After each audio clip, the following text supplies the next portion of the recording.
Yo, what's good, everybody? Hope y'all doing all right. So today I'm talking about Claressa Shields and Papoose, aka Remy Ma's husband, because listen to this. It feels like clockwork every single time. You know what I'm saying? The same pattern keeps repeating whenever Claressa Shields controversy starts popping up online. Every time Claressa Shields is getting talked about heavily across social media platforms and the internet starts going crazy, that's usually when Pap jumps into action online, right? The only other times you really see him active is when Remy Ma has something going on. He'll pop out and start posting as well.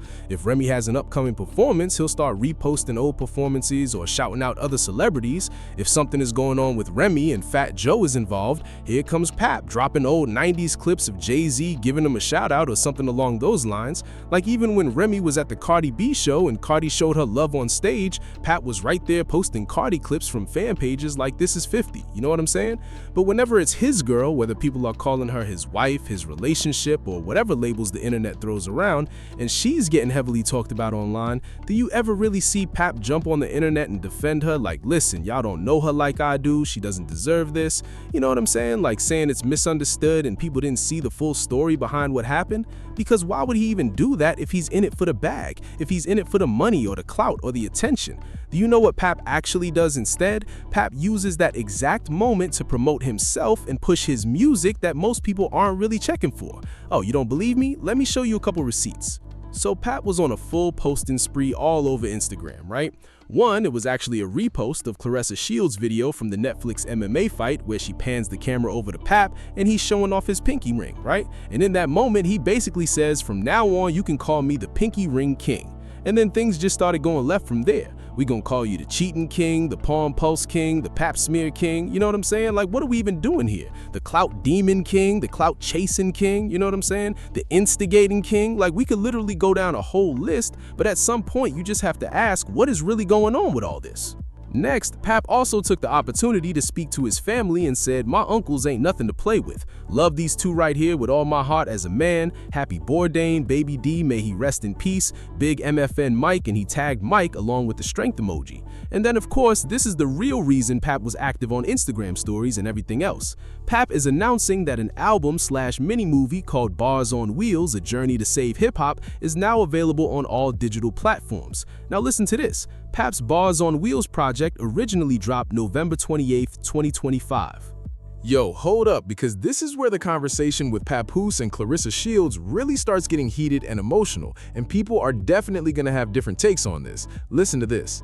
The main argument being made here is that if people weren't interested in a project within the first few months of its release, they're probably not going to magically care almost a year later. And that's the reality a lot of artists don't want to hear. Like, what are we really doing here? You already hit your peak streams, you already got the views you were going to get, and at some point the rollout cycle just naturally dies down.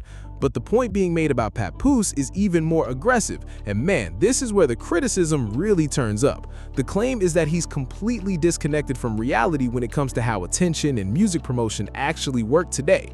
Instead of focusing on building something fresh that people are actively waiting for, he's being framed as trying to revive attention on older work, hoping something goes viral, hoping TikTok picks it up, or hoping someone randomly discovers it like it's new again.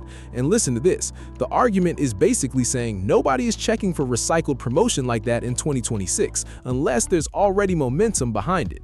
And then it goes even deeper because the criticism shifts into his overall approach, saying he should have pivoted a long time ago instead of still trying to operate like a full-time rapper at this stage while also dealing with label ideas and other ventures. The frustration being expressed is that nothing around the Win Records direction or related promotions is really landing the way it was supposed to.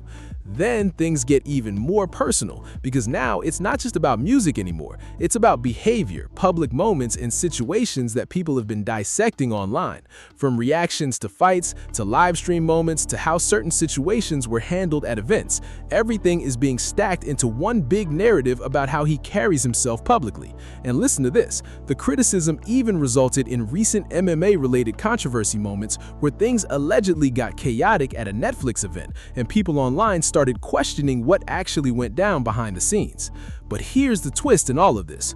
No matter how loud the criticism gets, the argument is that Claressa Shields is still fully standing by him no matter what people online are saying. Supporters say it's loyalty, critics call it denial, And that's exactly why this whole situation keeps trending. And at the end of the day, this is where the internet splits. Some people think it's just unnecessary hate and exaggeration, while others feel like there's too much smoke for there not to be some fire somewhere. So now I gotta ask y'all, what do you think is really going on here?